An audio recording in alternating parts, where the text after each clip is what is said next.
El portal informativo de Fundación para la Promoción del Altruismo, institución de asistencia privada, presenta El lado humano del periodismo, un servicio de anunciación, comunicación altruista, compromiso y servicio.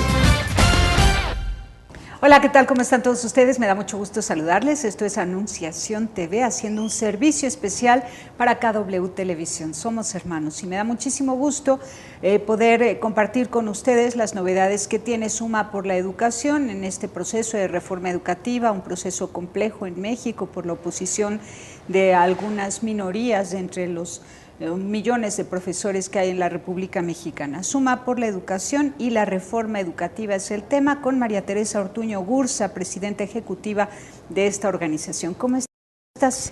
Tere, qué gusto de saludarte y qué gusto de saludar a las personas que nos ven por la televisión, así que pues este es un tema que nunca se agota, ¿verdad? Así es, y ahora muy oportuno, ¿no? La oposición de los profesores de Oaxaca ha sido complicadísima para lograr que esto fluya, que todas las propuestas yo diría de la reforma... que no de todos los profesores de Oaxaca, pero sí de lo que se ve, de lo que vemos, que no solamente en Oaxaca, sino que van en la Ciudad de México, como las marchas y las... Pero creo que esta decisión de que se anunció el día de ayer puede ayudar, si de veras va en la línea correcta, a que esto se componga. ¿Te refieres a la transformación del Instituto de Educación Pública de Oaxaca, sí, del IEPO? Y que para las personas que nos ven en televisión es el equivalente a la Secretaría Estatal de Educación, porque en muchos estados de la República se llama Secretaría de Educación Pública del Estado y dirán, pues, ¿qué es el IEPO? Pero el IEPO es el equivalente a la Secretaría desde 1992.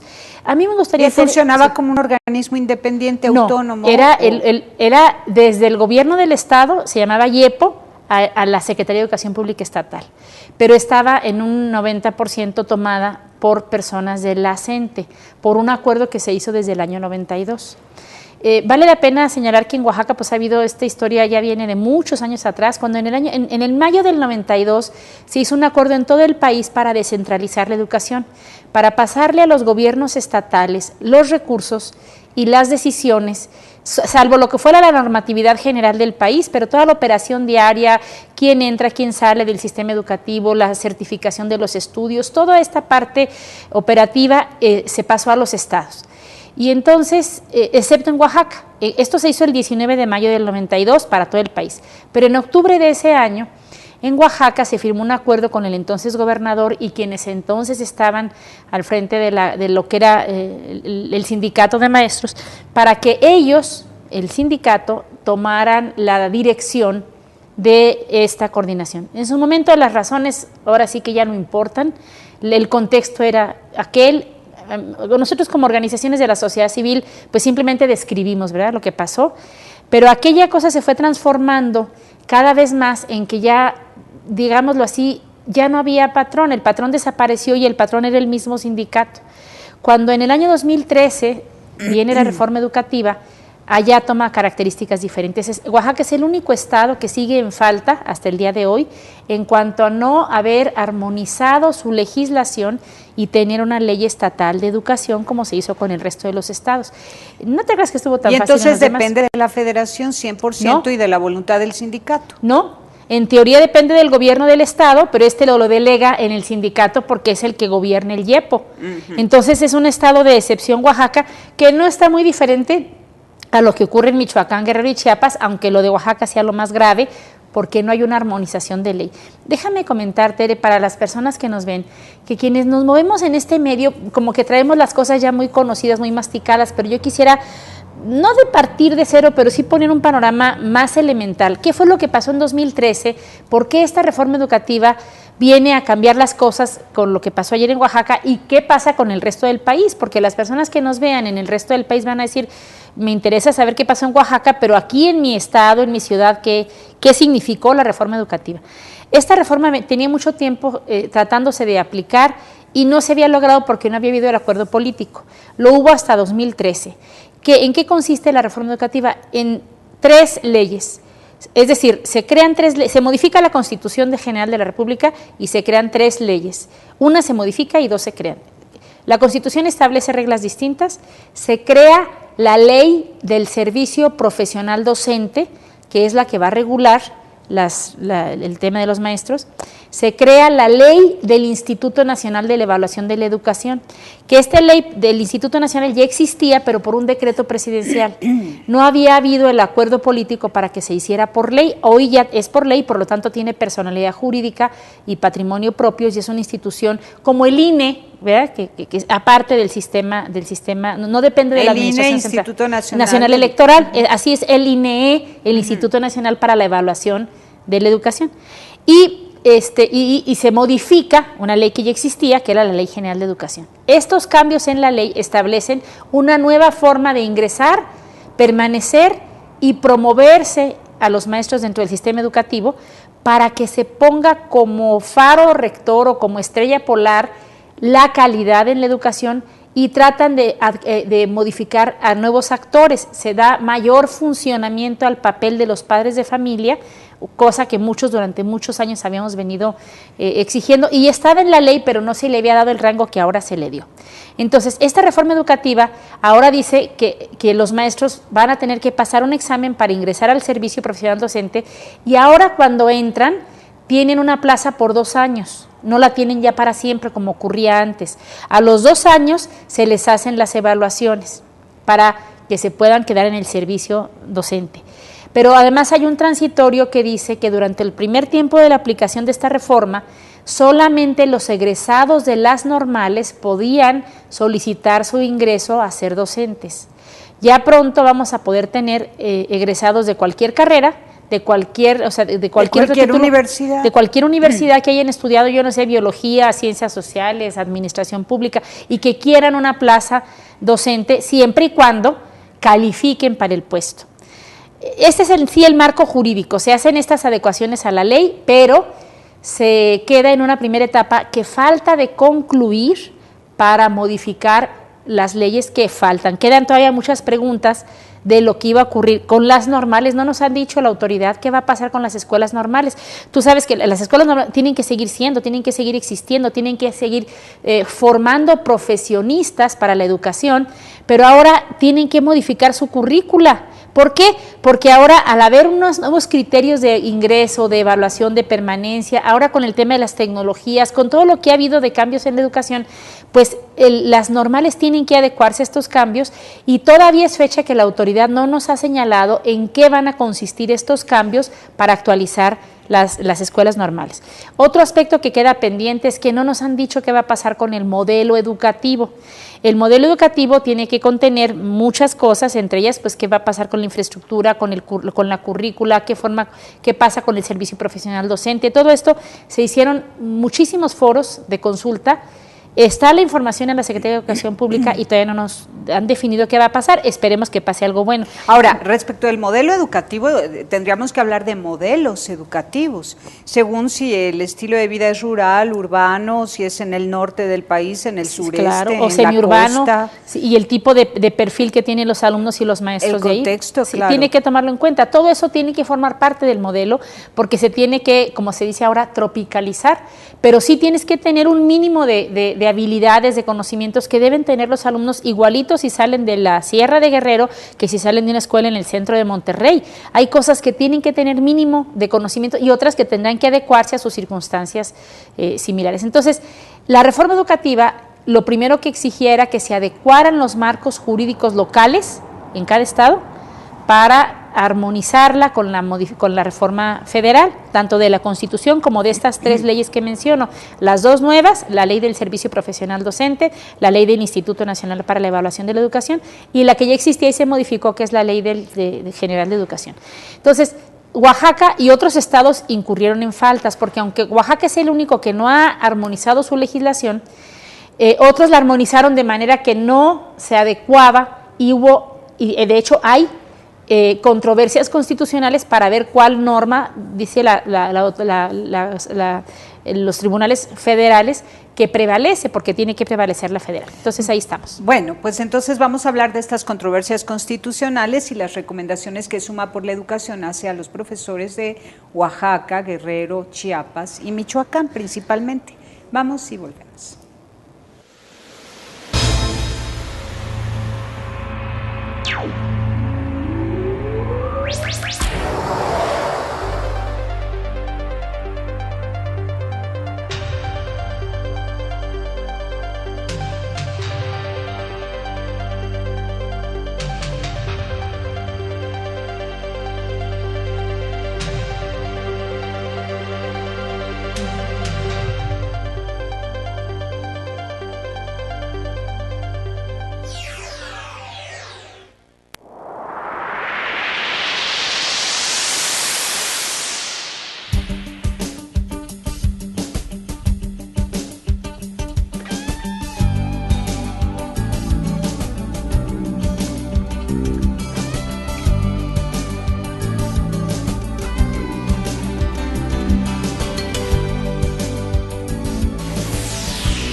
Continuamos, somos hermanos, y ahora sí, lo interesante es saber qué hace la sociedad civil organizada, en este caso Suma por la Educación, para hablar con los profesores de estos estados que mayor controversia han provocado al respecto del proceso en la reforma educativa, lo mismo que a las autoridades que no cumplen la tarea cuando se supone que ellos deben acompañar, persuadir, educar, reeducar, insistir a los profesores, pues esta participación activa en la reforma educativa, que además no deben de tener miedo, porque su mayor resistencia es a la evaluación, ¿no? Fíjate que a nadie nos gusta, a veces ni médicamente, no queremos ir a hacernos análisis porque no queremos que nos diga que tenemos esto o aquello y que luego tengamos que tomar medidas para corregirlo.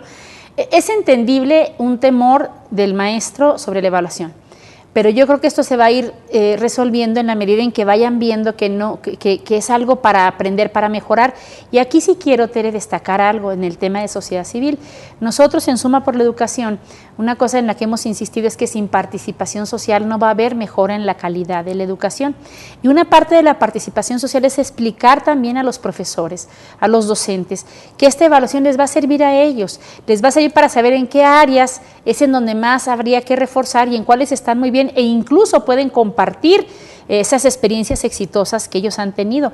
Aquí hay algo muy importante, mira, como nosotros vemos, pero de ver en los periódicos, en la televisión, de oír en el radio, el desorden de algunos maestros que vienen y que toman las calles de la ciudad, que paralizan el tráfico, vivas o no en la Ciudad de México, luego se quedan con esta idea de que los maestros son revoltosos.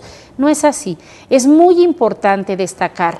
Para nosotros en Suma por la Educación es muy importante destacar que los docentes, la enorme mayoría de los maestros en México, todos los días se levantan, dan su batalla, dejan un brochazo digamos, de un pincelazo en el cuadro de la vida de tantos alumnos a los que invitan a aprender. Ellos tienen que ir adecuándose a las transformaciones de la época, porque ya no pueden ser como los docentes de antes, en que se paraban frente al grupo y les transmitían con la palabra el conocimiento. Ahora tienen que ser personas que los inviten a descubrirlo también ellos mismos, no solamente a través del internet y de las tablets, sino de muchas formas de innovar y de investigar en educación. Entonces, la mayor parte de los maestros son de reconocer, y esa figura del médico, del sacerdote, del maestro, que toda la vida teníamos como las personas más respetables de la comunidad, hoy las traemos muy arrastradas esas figuras, y es necesario que la autoridad del maestro, el reconocimiento social al docente se restituya, porque ni en Oaxaca ni en ninguna parte de México podemos afirmar que la mayoría son revoltosos. El control que en Oaxaca y en otros estados como Michoacán, Guerrero, Chiapas, tienen algunas secciones del sindicato, los obligaba a que si tú no ibas a esas marchas, si no participabas de esas decisiones, si no las acompañabas, pues tu cheque te venía menor o la posibilidad de ser promovido no se te daba. En Oaxaca en particular, el hecho de que los docentes, de que los del sindicato, la CENTE, tuvieran el control de la autoridad. La CENTE es la coordinadora, ¿no? Que sí, es distinta del sindicato. Sí, es una sección del sindicato, déjame decirlo también, forman parte del sindicato, del CENTE, del Sindicato Nacional de Trabajadores de la Educación, pero la CENTE son algunas secciones que deciden generar una disidencia y tener su propio ritmo.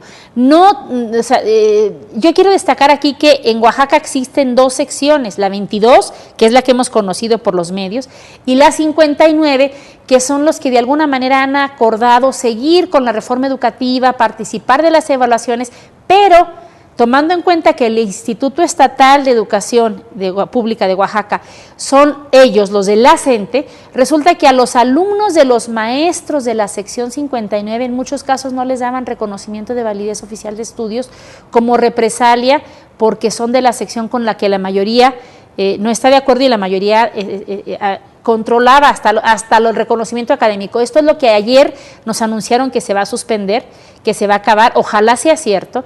Como sociedad civil, pues no tenemos información privilegiada más que la que ha aparecido en los medios. El anuncio del gobernador de que desaparece esto es un golpe que debe reconocerse como histórico, como central, como importante, pero que también tenemos que ir acompañando porque no va a ser tan terso este cambio, no se van a quedar cruzados de brazos.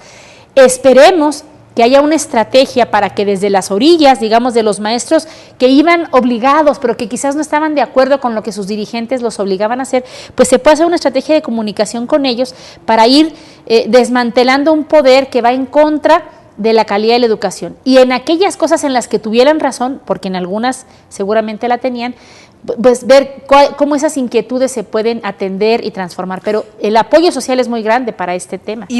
¿Ustedes se acercan a la sección 22, por ejemplo? No, no son muy fáciles de ser acercados. Más bien lo que nosotros trabajamos en nuestro concepto es trabajar en sociedad civil, en los padres de familia, en las organizaciones, en los medios de comunicación, generando este apoyo social, esta fuerza de la participación ciudadana, porque es muy sencillo. El peor gobierno no puede causar mucho daño si hay un buen tejido social. Y el mejor gobierno no puede derramar bienes públicos de manera adecuada si no existe un tejido social. Lo nuestro es en la participación desde la sociedad civil. Y los mismos maestros son padres de familia. Aprovechando este espacio para ti, para que puedas comunicar a los maestros, ¿cuáles son las ventajas que ellos tienen si se incorporan a la reforma educativa? Los que ya están hoy en sindicato. Los que ya están, se les ha señalado, y creo que no hay de otra, que no van a perder sus derechos laborales. Esto podrá ser opinable. Algunos dirán, ¿cómo, hombre? Pues a lo mejor ni dan el ancho. Pero muchos lo pueden dar. Pero no puedes agregar a una decisión política como esta de desaparecer el IEPO, el que encima, ¿de dónde vas a sacar 83,000 maestros para sustituirlos? Tienes que tomar en cuenta los que ya están. Y lo primero que les tiene que quedar claro a los maestros que son de Oaxaca o que pueden serlo de estados en donde pudiera, y esperemos que pase lo mismo próximamente, que sus derechos laborales no se van a ver mermados, que el hecho de que pasen por la evaluación les va a ayudar. Hay una cosa, Tere, muy importante destacar. En Oaxaca no ha habido censo. En algunas zonas de Michoacán no ha habido censo. En algunas zonas de Guerrero y de Chiapas no ha habido el censo que nos permite saber en qué estado están las escuelas, que si les falta baño, cómo están las condiciones. ¿Y el censo ha dependido de la autoridad o del sindicato? De la autoridad, pero el sindicato es el que lo ha impedido. Vamos a un corte y platicamos de esto. Volvemos.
Continuamos en Anunciación TV. Y Tere, yo quisiera que me dijeras si estos profesores de Oaxaca, Guerrero, Chiapas, Michoacán, no están verdaderamente heridos de muerte por la desaparición de los 43 normalistas de Mira, Ayotzinapa. En el tema de los 43 normalistas de Ayotzinapa hay que separar, como dicen los filósofos, distinguir para unir. Es una tragedia que a casi un año de este hecho todavía no exista la explicación jurídica, digamos, penal, los culpables en la cárcel. Es una vergüenza para nuestro país que este tema siga vigente.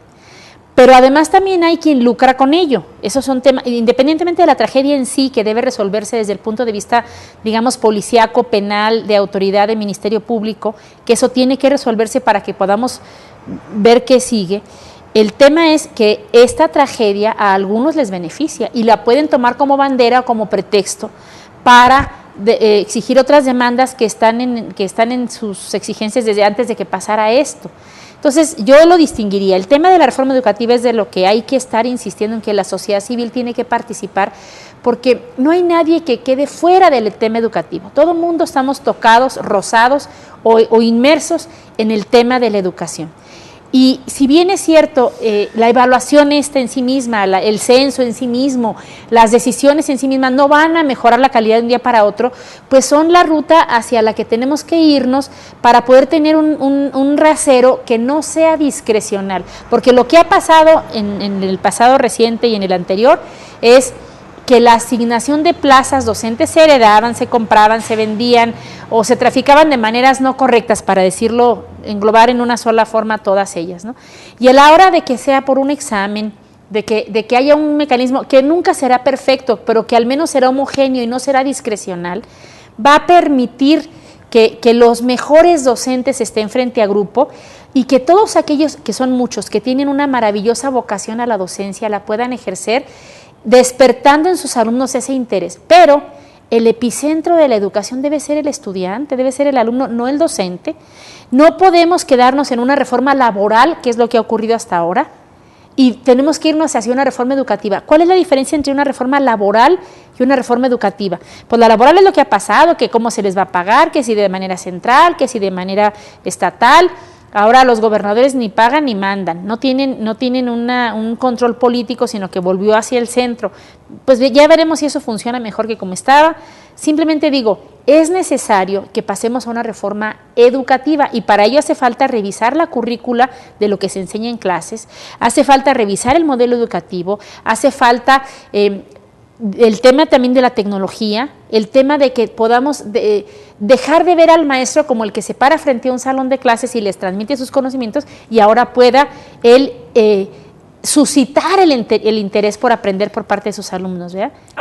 Ahora, el escolar Oaxaca no lo completó con las horas correspondientes. Los días faltaron muchísimo. Esto es un delito en contra de los niños, de manera que los niños podrían denunciar a la Comisión Nacional de Derechos Humanos el incumplimiento del servicio de parte de la autoridad, que en este caso son los profesores. Claro.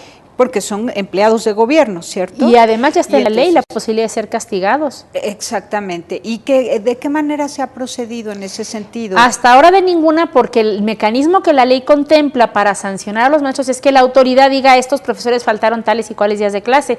Pero en el caso de Oaxaca, esa autoridad era la misma Coordinadora Nacional de Trabajadores de la Educación. Por lo tanto, el hecho de que esta medida se tome, ojalá permita que ahora sí, al que falte 3 días a clases, que nos demuestre la autoridad tanto del gobierno federal en coordinación con el de Oaxaca, que ahora sí van a aplicar estas normas, que ahora sí van a realizar un censo, que ahora sí vamos a poder saber cuáles docentes están frente a grupo y cuáles no, porque puede haber comisionados, sí puede, pero los que estén comisionados les debe pagar el sindicato esa comisión, no se debe pagar con dinero del erario público a los docentes que no estén frente a grupo. Ahí hay varios delitos que perseguir y que habría que ver de qué manera se va a llevar a cabo esta decisión que ayer se anunció por el gobernador y por el secretario de Educación. Y es muy importante, Tere, saber que no va a ser sencillo, va a haber turbulencia en Oaxaca, pero va a ser importante ver cuál va a ser la respuesta de la sociedad civil e incluso de los mismos docentes de la misma sección 22, que quizás iban a esas tareas, como lo dijimos ya, forzados, obligados, presionados, y que a lo mejor ahora puedan sentir una cierta libertad o cuál es el nivel de fuerza que todavía va a mantener la coordinadora después de esta decisión de ayer y cómo van a reaccionar? Se requiere mucha participación ahí. Bueno, los pone en evidencia como no interesados en la educación de los niños, la ausencia a clase. Claro. Los pone en evidencia también como inseguros de sí mismos, el no haber hecho ya el censo. ¿Por qué no han hecho el censo? No lo quisieron permitir, querían que se supiera cuáles docentes están frente a grupo y porque cuáles hay no. otros que son fantasmas. Pues, pero fantasmas que cobran. Sí. Y ahí hay un despilfarro, la razón por la que se han opuesto no es política, es ideológica, es económica. Han mantenido el control de la nómina y ahora lo van a perder. No lo van a soltar tan fácilmente, por eso es importante que el gobierno haga una alianza con los padres de familia y con los docentes para decirles, tú no vas a perder tu salario, no vas a perder tu plaza, si estás frente a grupo, si te preocupas de que tus alumnos estén, ya no les vas a tener que hacer caso a estos y aprovechar esa ola de apoyo social, tanto en Oaxaca como en el resto del país, para que esto pueda darse de la mejor manera posible. Pero las organizaciones de la sociedad civil, los medios de comunicación como ustedes, todos estaremos pendientes de que esto de veras se lleve a cabo. Y además hay una cosa muy importante, falta Michoacán, Guerrero, Chiapas, por lo menos, y que en el resto de los estados en donde esta reforma educativa falte de ajustarse, se ajuste para que se cumpla con la idea central de que tengamos un mecanismo de búsqueda de la calidad de la educación. Ahora, ¿por qué siempre Oaxaca, Guerrero, Chiapas y Michoacán son los estados de mayor conflicto en todos sentidos? ¿Por qué? Porque ahí existe también un histórico de grupos ideológicos, de resistencia a las medidas del centro. Quizás hay que hacer una labor más de, como se dice ahora, de tropicalizar esta reforma para que pueda ser aceptada, para que haya más participación de padres de familia, pero son los 4 estados que siempre están en el sótano, y en el sótano de las medidas, en el sótano de los indicadores de desarrollo humano, de cuestión educativa, los índices de cuando se hace la prueba PISA, cuando se hacen las pruebas, cuando estaba la prueba enlace que ya la desaparecieron. Todos estos, en estos estados, estos 4 estados, Michoacán, Guerrero, Oaxaca, Chiapas, eran siempre los estados del sótano de las 32 entidades federativas. Y la brecha entre muy poquititos ricos y muchísimos pobres es enorme. Chiapas, por ejemplo, es un estado con población mayoritaria indígena, ¿no? Con una riqueza cultural enorme que tiene que ser aprovechada. Sí, y con una geografía maravillosa. Pues te agradezco mucho, Tere, por Al haber contrario, estado con Tere, nosotros. muchísimas gracias y muchas gracias a las personas que nos han estado siguiendo por la televisión y esperemos que estas reflexiones generen un apoyo crítico, un reconocimiento a esta decisión de la autoridad, pero no un cheque en blanco, que estemos al pendiente de que esto se realice bien. Muy bien, felicidades, Muchas gracias. Pásela bien haciendo el bien, somos hermanos. Sí hay soluciones. Aquí, en el portal informativo de Fundación para la Promoción del Altruismo, Institución de Asistencia Privada. El lado humano del periodismo. Un servicio de anunciación, comunicación altruista. Participa en Facebook, Todo México Somos Hermanos, y síguenos en Twitter, @somos_hermanos.